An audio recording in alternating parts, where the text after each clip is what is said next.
News 18 বাংলায় স্বাগত। Newsroom live নিয়ে আপনাদের সঙ্গে রয়েছে আমি শর্মিষ্ঠা। গতকাল আমরা দেখলাম উত্তর কলকাতায় পুরো প্রচার শুরু করলেন তৃণমূল নেত্রী মমতা বন্দ্যোপাধ্যায়। সেখান থেকেও কড়া বার্তা দিলেন তিনি প্রার্থীদের। আজ দক্ষিণেও সেই একই হুঁশিয়ারি।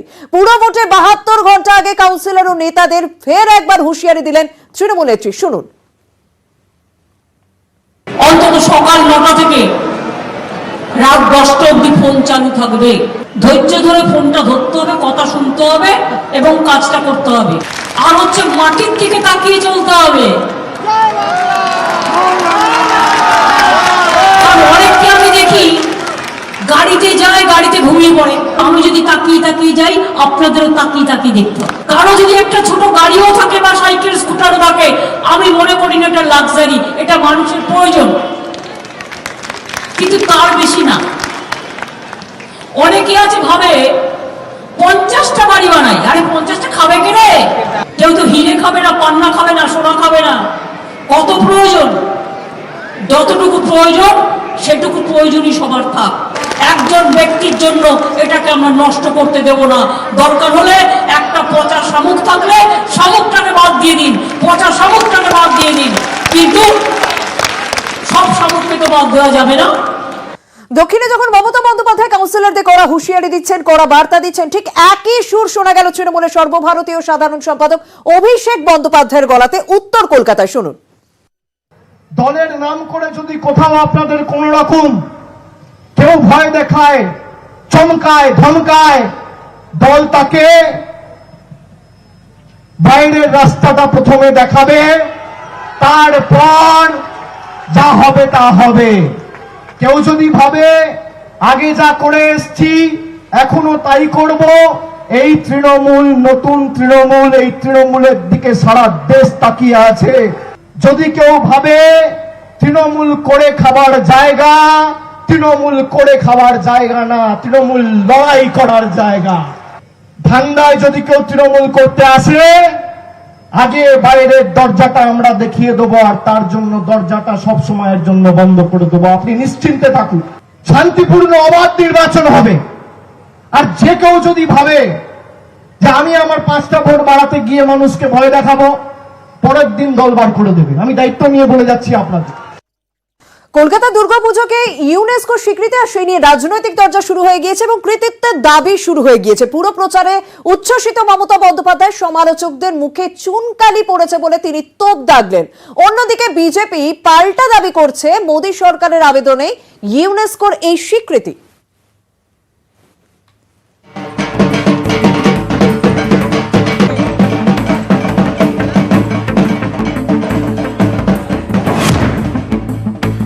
বাংলা বিশ্ব বাংলা হয়ে গেছে, বাংলা বিশ্ব সেরা হয়ে গেছে। আমি বিকশিত, আমি সঞ্জীবিত, আমি প্লাবিত। আগামী দিন বলে রাখবো, আপনারা একটা করে ভোট বাংলাকে বিশ্ব সেরা করবই করব। ইউনেস্কোর তালিকায় স্থান কলকাতার দুর্গাপুজোর। কলকাতার পুরভোটের প্রচার মঞ্চে সেই প্রসঙ্গ নাম না করেই বিজেপিকে কড়া আক্রমণ তৃণমূল নেত্রীর। মমতা জি তো দুর্গা পূজা করনে नहीं देता है, আজ তো ওদের মুখে চুনকালি পড়া উচিত। তার কারণ বাংলা দুর্গা পুজো মনে রাখবেন আজকে ইউনেস্কোর হেরিটেজ পেয়েছে। আজকে বাংলার দুর্গা পুজো সারা পৃথিবীতে বন্দিত হয়েছে। পুজো কার্নিভেল মাথা থেকে বের করেছিলাম। এই পুজোগুলোকে, ক্লাবগুলোকে আমরা 50,000 টাকা করে দিই।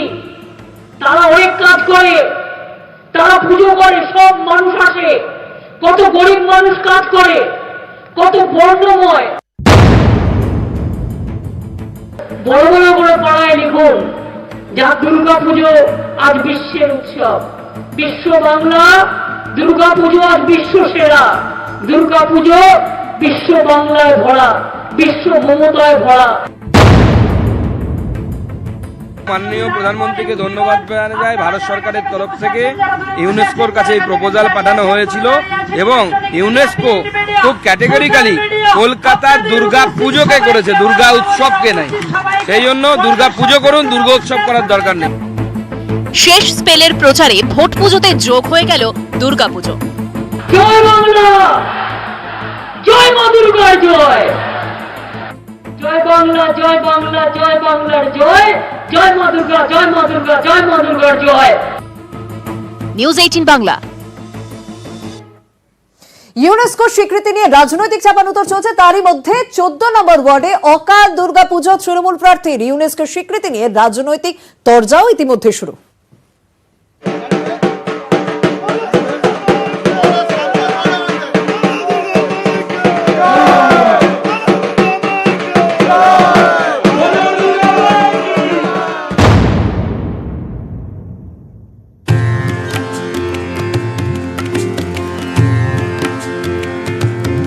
কথিত আছে রাবণের সঙ্গে যুদ্ধের আগে শরৎকালে দুর্গা ঠাকুরের অকাল বোধন করেছিলেন রামচন্দ্র। কলকাতা পুরযুদ্ধের মাঝেই আর এক অকাল বোধন 14 নম্বর ওয়ার্ডের কবিরাজ বাগানে। ইউনেস্কোর স্বীকৃতি আসতেই আর সময় নষ্ট করেননি তৃণমূল প্রার্থী।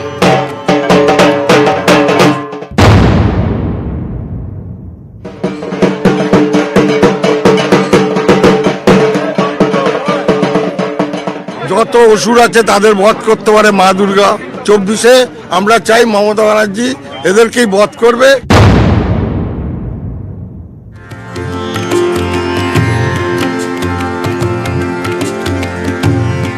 ইউনেস্কোর ঘোষণার পরই টুইট করেন অমিত শাহ থেকে শুভেন্দু অধিকারী।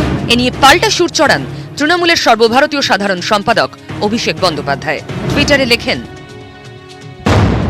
অমিত শাহ ও বিজেপির শীর্ষ নেতাদের জন্য 2 মিনিটের নীরবতা।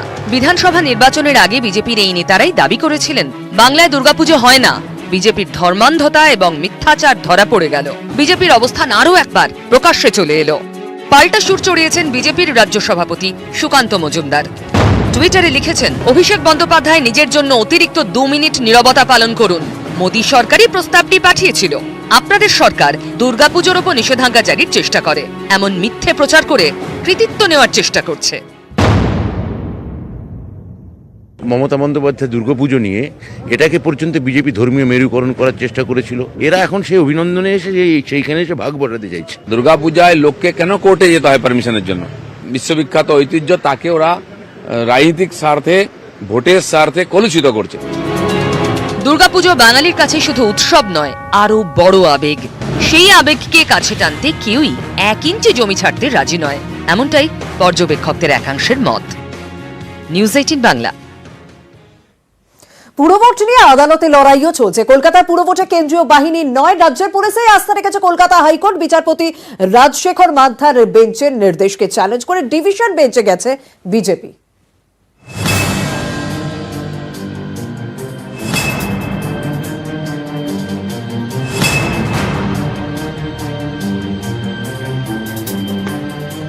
রাজ্যের পুলিশের নজরদারিতে রবিবার ভোট হবে কলকাতায়। কমিশন ও রাজ্যের পুলিশ নিরাপত্তা দিতে ব্যর্থ, এই অভিযোগে কেন্দ্রীয় বাহিনী নিরাপত্তায় ভোট করানোর আর্জি জানায় বিজেপি। হাইকোর্টে মামলা করেন 4 বিজেপি প্রার্থী। বৃহস্পতিবার আদালতে কেন্দ্রীয় সরকারও জানায় আদালত নির্দেশ দিলে তারা বাহিনী পাঠাতে প্রস্তুত। কিন্তু বিজেপির আর্জি খারিজ করে রাজ্যের পুলিশের ওপরেই আস্থা রাখলেন কলকাতা হাইকোর্টের বিচারপতি রাজশেখর মান্থা। আদালতে বিজেপির পক্ষে সওয়াল করতে গিয়ে বলা হয়, সাংবিধানিক অধিকার রক্ষা করতে ব্যর্থ রাজ্য নির্বাচন কমিশন, প্রার্থীদের নিরাপত্তা দিতে পারছে না। রাজ্য নির্বাচন কমিশন এবং রাজ্য সরকার বিজেপির এই অভিযোগ মানেনি। কমিশনের পাল্টা সওয়াল, সব অভিযোগে ব্যবস্থা নেওয়া হয়েছে। ত্রিপুরার পুরভোটের মতো পরিস্থিতি কলকাতায় তৈরি হয়নি। পুরভোটে কেন্দ্রীয় বাহিনীর প্রয়োজন নেই।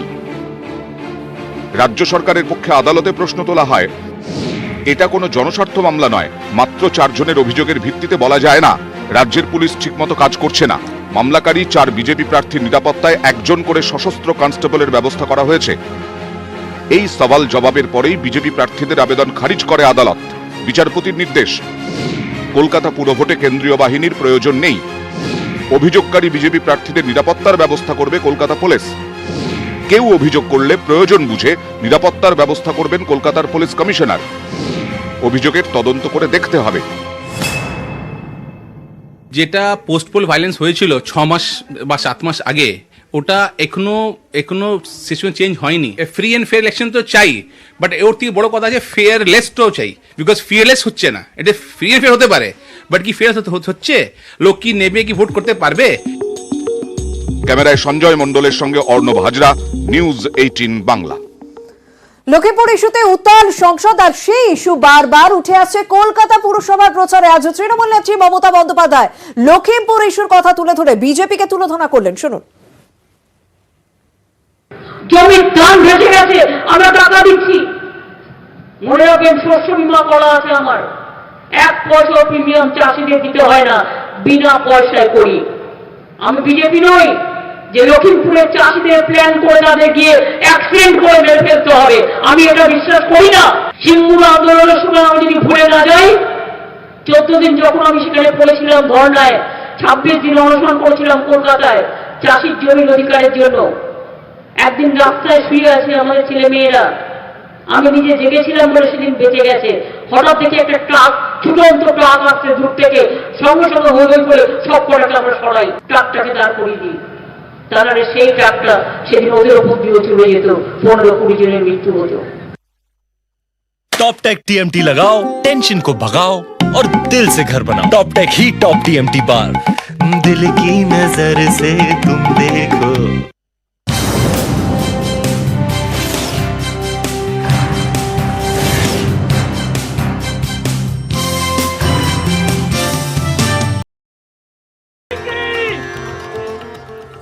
বিভূতিভূষণ বন্দ্যোপাধ্যায় দুটি গল্প অবলম্বনে নতুন নাটক, নাম পাগলপাড়া। বুধবার মধুসূদন মঞ্চে নাটকের মুখ্য ভূমিকায় দেবশঙ্কর হালদার। 4টে রসগোল্লা, 4টে লেডিগিনি, মানে 4টে সাদা, 4টে কালো, 4টে সাদা, 4টে কালো। এখানে ঠিক আছে। মধুসূদন মঞ্চে জীবনের গল্প, জীবনে ওঠা পড়ার লড়াই। নাটকের নাম পাগলপাড়া। আমার তো একটু চিন্তা ভাবনা লেগেই। বিভূতিভূষণ বন্দ্যোপাধ্যায়ের দুটি গল্প থেকে নতুন নাটক, মুখ্য ভূমিকায় দেবশঙ্কর হালদার, অভিনয়ে পূর্ব পশ্চিম নাটক দলের কলাকুশলীরাও। 1 মাস অন্তর একটি করে নাটক করতে পারলাম, সেটা বোধহয় এই অতৃপ্তি থেকে, যে এতদিন একটা কোথাও ছেদ পড়েছিল, সেটা আমাকে কোথাও একটা তাড়না দিল যে করতেই হবে। এই যে অতিমারির সময়ের যে বিপর্যস্ত অবস্থা, অভিজ্ঞতা, তা কোথাও ভেতরে ভেতরে সরাসরি না হলেও পরোক্ষভাবে আমাকে সাহায্য করলো। আমার মনে হয় কোনো নাট্য দলের কাজ শুধুমাত্র তাদের নাটকের মধ্যে সীমাবদ্ধ নয়, কারণ আমরা তো অন্য ধরনের কথা বলি, নাটকের মধ্যে দিয়ে সমাজ সচেতনতার কথা বলি, তো এটা কোনোদিন বন্ধ থাকে। আমি বিশ্বাস করি এই দর্শকদের মন ভরবে, দর্শকরা আনন্দ করতে করতে বাড়ি যাবেন একটি নাটক দেখে। করোনাকালে একাধিক নাটক মঞ্চস্থ করেছে পূর্ব পশ্চিম নাটক দল। এবার নতুন ভাবনা, নাটকে উঠে এসেছে সাধারণ মানুষের কথা, তাদের লড়াইয়ের কথা। ক্যামেরায় পিন্টু সরকারের সঙ্গে ইরন রায় বর্মন, নিউজ 18 বাংলা। হুগলির সাংসদে দেখা নেই কেন? লকেট চট্টোপাধ্যায় খোঁত্তায় খোঁচা দিয়ে তৃণমূলের কুণাল ঘোষ তিনি সমালোচনা করলেন এবং বললেন লকেটের সন্ধান চাই বলে পান্ডুয়ায় পোস্টারও পড়েছে। বিজেপির চোখে সবই তৃণমূলের ষড়যন্ত্র।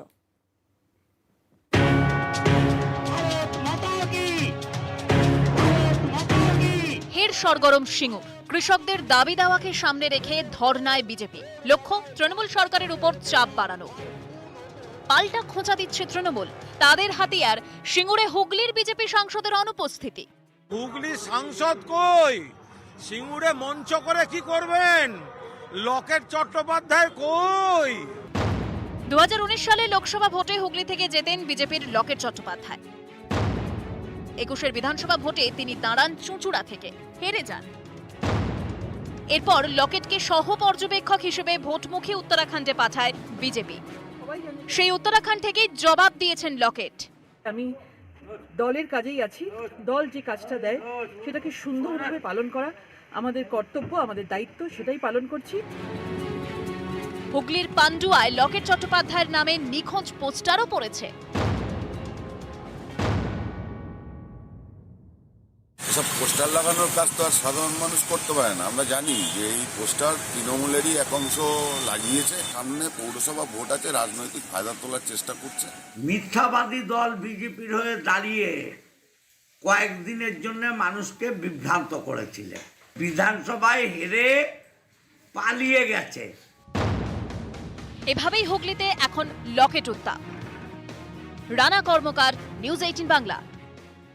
আলু হোক বা ধান, লাভের গুড় খেয়ে যাচ্ছে ফোরেরাই। চরম দুর্দশায় ভাত চাষিরা।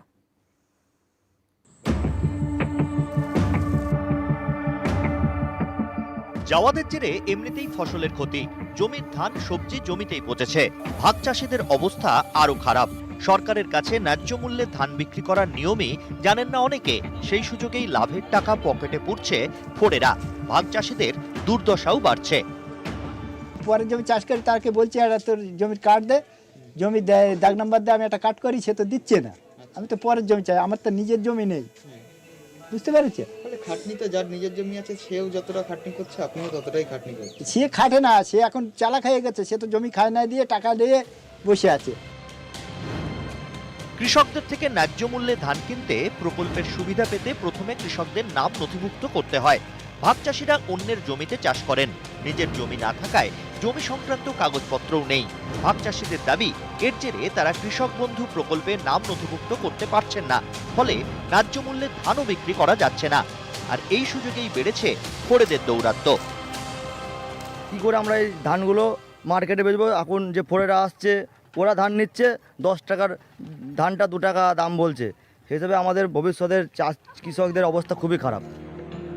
ধান বাজারে ফোরেদের এই একচেটিয়া দৌরাত্ম্যের কথা জানে প্রশাসনও। যারা ভাগ চাষি আছেন তারা আগের থেকে রেজিস্ট্রেশন করবেন। রেজিস্ট্রেশন তো করতেই হবে, আপনাকে কাগজ দেখিয়ে তো নাম লিখতে হবে, তা নাহলে তো আপনিও গিয়ে বেচে দিতে পারেন, আপনি হয়তো চাষের চাই করেন। ফোরের এখানে দেখুন, ফোরে তো সেই রকম লাভবান হবে যদি হচ্ছে যে এরা কাগজ সঠিকভাবে না দেখতে পায়, অন্যভাবে হয়, সেভাবে হতে পারে। সমস্যা মিটবে কবে, কিভাবে? বছরের পর বছর ধরে কি এরকম দুর্দশাই চলবে? ভাগ চাষিরা উত্তরের অপেক্ষায়। শরদিন্দু ঘোষ, জিয়াউল আলম, সুকান্ত চক্রবর্তী, নিউজ 18 বাংলা। মেয়েদের ন্যূনতম বিয়ের বয়স 18 নয় 21। প্রস্তাব পাশ হয়ে গেল কেন্দ্রীয় মন্ত্রিসভায়। মা হতে গেলে 18 বছর যথেষ্ট নয়, বিয়ের বয়স 21 করা হোক, আগেই প্রস্তাব ছিল নীতি আয়োগের।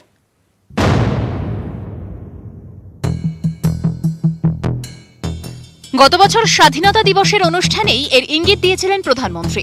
এবার বাস্তবে হতে চলেছে।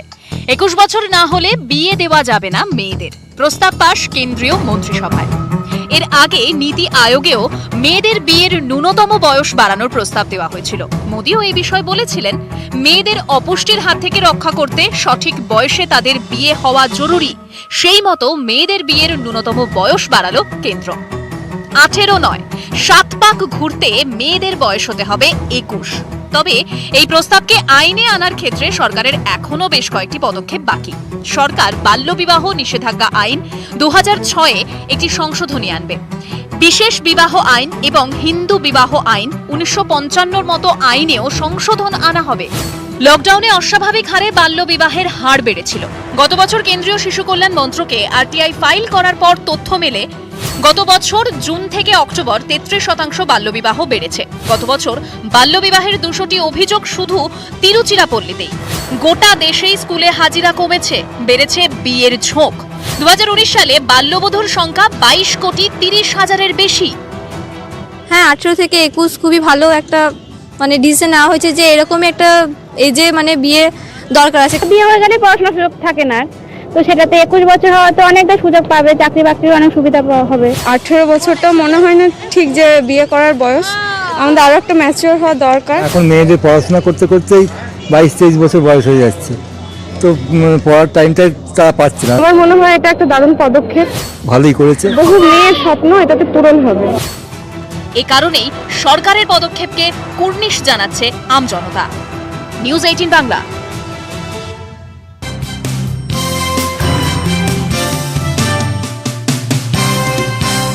ধান বাজারেও ফোরেদের দাপট রয়েছে, আর কৃষকরা দাবি করছেন সরকারের কাছে ন্যায্য মূল্যে ধান বিক্রির হাজারো ঝক্কি তাদের পেরোতে হচ্ছে। নিয়মের বেড়াজাল রয়েছে, তারই সুযোগ নিচ্ছে ফোরেরা।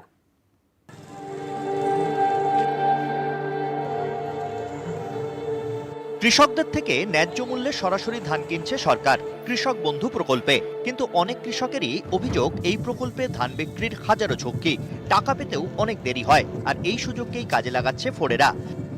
জল পাওয়া ধান রং খারাপ হয়ে গেছে, সেই ধানগুলো তো আর কিষাণ মান্ডিতে নিচ্ছে না। এখন যে সমস্ত ফোরেরা আছে তারা 10 টাকার মাল 2 টাকা দাম বলছে। হ্যাঁ, এইভাবে আমরা নানা সমস্যার মধ্যে পড়ে আছি। কিষাণ মান্ডিতে গেলে আমাদের বিভিন্ন পর্চা ছাড়া আমাদের কোনো স্লিপ হচ্ছে না। ন্যায্য মূল্যে ধান বিক্রির জন্য প্রথমে কৃষক বন্ধু প্রকল্পে নাম নথিভুক্ত করতে হয়। কৃষকদের দাবি নথিভুক্ত করার 2 থেকে 3 মাস পরে ধান বিক্রির ডেট মেলে। এর জন্য ধান ক্রয় কেন্দ্রে একাধিকবার হাজিরা দিতে হয়। ট্রাক্টরে করে সরকারি দপ্তরে ধান নিয়ে যাওয়ার খরচ অনেক। এইসব ঝক্কি এড়াতে অনেক কৃষকই ফোড়েদের কাছে ধান বিক্রি করতে বাধ্য হন। সরকারের কাছে ন্যায্য মূল্যে সর্বোচ্চ 45 কুইন্টাল ধান বিক্রি করা যায়। বাড়তি ধানের কি হবে? তাই অনেকেই বাধ্য হয়ে ফোড়েদের কাছে বিক্রি করে দেন। ভোর 5টা থেকে লাইন দিয়ে সেবারে ওই মেশিন খারাপ হ্যান ত্যান বলে এই যে সই দিয়েছে, যে একটা ডেট দিয়েছিল 15 তারিখের পর, তাই আজকে আসছি। এই তো লাইন দেখছেন, পাবো কি না জানি না। আজকেও যদি ডেট দেয় ভবিষ্যতে আমরা পাবো। তাও বলেছে এখন কত নেবে, 12 থেকে 15 কুইন্টাল নেবে। ডেট করতেই 3 দিন লেগে যায় জমা করতে, তাহলে ধান দিতে কদিন লাগবে? ধরো এরপরে ডেট হবে, তারপরে ছবি উঠা হবে, তারপরে আবার ধানের ডেট হবে, তারপরে ধান দেওয়া হবে। সরকারের কাছে ধান বিক্রি করলে কৃষকরা পান কুইন্টাল প্রতি 1940 টাকা। ফোড়েদের কাছে বিক্রি করলে মেলে 1600 থেকে 1700 টাকা। কৃষকদের দাবি, ফোড়েদের থেকে কম দাম পেলেও তারা বিক্রি করতে বাধ্য হন। এই পরিস্থিতি তাহলে বদলাবে কিভাবে? প্রশ্ন রাজ্যের অন্নদাতাদের। শরদিন্দু ঘোষ, জিয়াউল আলম, সুকান্ত চক্রবর্তী, নিউজ 18 বাংলা।